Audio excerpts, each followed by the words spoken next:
कि सीसीएस की बैठक जो 11 बजे होनी थी वो बैठक खत्म हो गई है। ये इस वक्त की बड़ी खबर है। CCS cabinet committee on security की बैठक होनी थी। सुबह 11 बजे बैठक शुरू हुई थी। प्रधानमंत्री नरेंद्र मोदी की अध्यक्षता में यह बैठक हो रही थी और आप जानते हैं इससे पहले एनएसए से लेकर रक्षा मंत्री तक सभी प्रधानमंत्री नरेंद्र मोदी के आवास पर पहुंचे हुए थे। उनसे मुलाकात चल रही थी। जो हालात बने हुए हैं उसी को लेकर सीसीएस की बैठक फिलहाल खत्म हो गई है। हमारे सहयोगी अंकित गुप्ता लगातार हमारे साथ बने हुए हैं।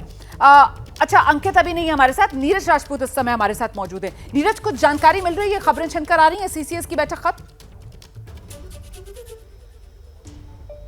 देखिए, सीसीएस की जो बैठक हुई जिसमें प्रधानमंत्री नरेंद्र मोदी ने नेतृत्व किया है और उसमें चारों जो बड़े मंत्रालय हैं यानी मंत्री हैं, रक्षा मंत्री हैं, गृह मंत्री हैं, विदेश मंत्री हैं और साथ ही वित्त मंत्री हैं, एनएस अजीत डोभाल, ये सब वहां पर मौजूद थे। जो जानकारी मिल पाई है और इस बारे में चर्चा की गई कि आखिरकार किस तरह से जो हमला किया गया पाकिस्तान के ऊपर ऑपरेशन सिंदूर के तहत और साथ ही आगे की कार्रवाई कैसे होगी कि पाकिस्तान की जवाबी कार्रवाई क्या और कुछ रिटेलिएट कर सकता है। हालांकि अमेरिका जैसे देश ने साफ तौर से चेतावनी दी है पाकिस्तान को कि वो इसको एस्केलेट ना करे। पाकिस्तान के रक्षा मंत्री भी कह रहे हैं कि अगर भारत अब अटैक नहीं करेगा तो हम और कोई नहीं अटैक करेंगे।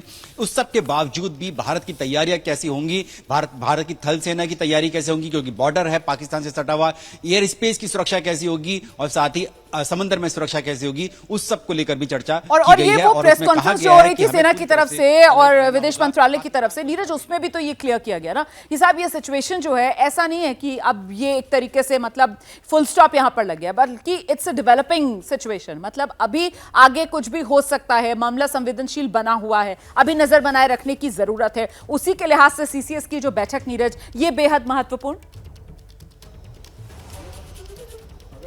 बिल्कुल बिल्कुल बहुत महत्वपूर्ण है और इसीलिए जो विदेश सचिव थे उन्होंने कहा कि ये हम आगे भी आपको ब्रीफिंग करेंगे। ये सिर्फ अभी शुरुआती जो जानकारी है, शुरुआती जो ऑपरेशन हुआ है ऑपरेशन सिंदूर, उसके तहत की जानकारी है।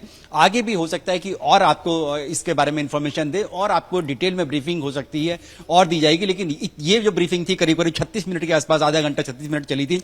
इसमें जो था विदेश सचिव, साथ ही सोफिया कुरैशी कर्नल और साथ ही विंग कमांडर व्योमिका सिंह, इन सब ने साफ कर दी पिक्चर की आखिरकार क्यों भारत को जरूरत पड़ी पाकिस्तान में घुसकर हमला करने की, वहां पर टेरर कैंप्स को अटैक करने की, किस तरह से 2001 के संसद हमले से लेकर पूरी जानकारी दी गई। मैं नीरज आपको रोक रही हूं। देखिए, अंकित गुप्ता हमारे साथ अब आ गए हैं और अंकित नजर बनाए हुए थे। सीसीएस की बैठक जो होनी थी, अब ये बैठक हो चुकी है, बैठक खत्म हो गई है। खबरें कुछ छनकर मिल पा रही हैं, जरा जान लेते हैं अंकित गुप्ता से। अंकित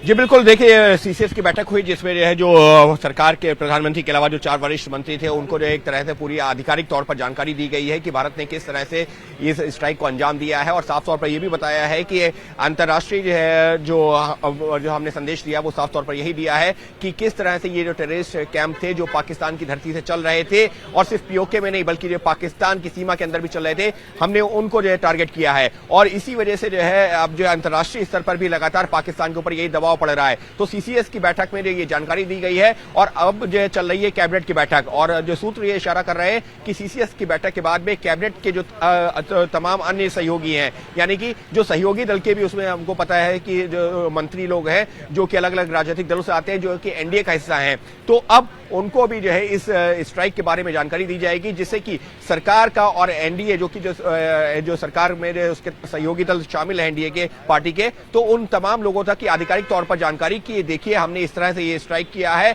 और इस तरह से अभी जो पाकिस्तान ने जो गोलाबारी की है उसमें हमारे कितने लोगों की जो हालत गंभीर है या कितने लोग घायल हुए, कितने लोगों की मौत हुई है, ये तमाम जानकारियां पहले सीसीएस की बैठक में और उसके बाद में कैबिनेट की बैठक में सामने रखी जा रही है। इसके बाद सर्वदलीय बैठक भी बुलाई जा सकती है अंकित गुप्ता।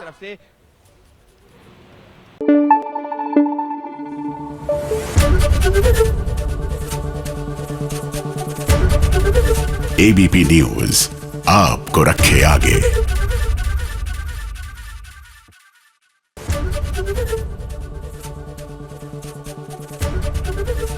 एबीपी गंगा, खबर आपकी, जुबान आपकी।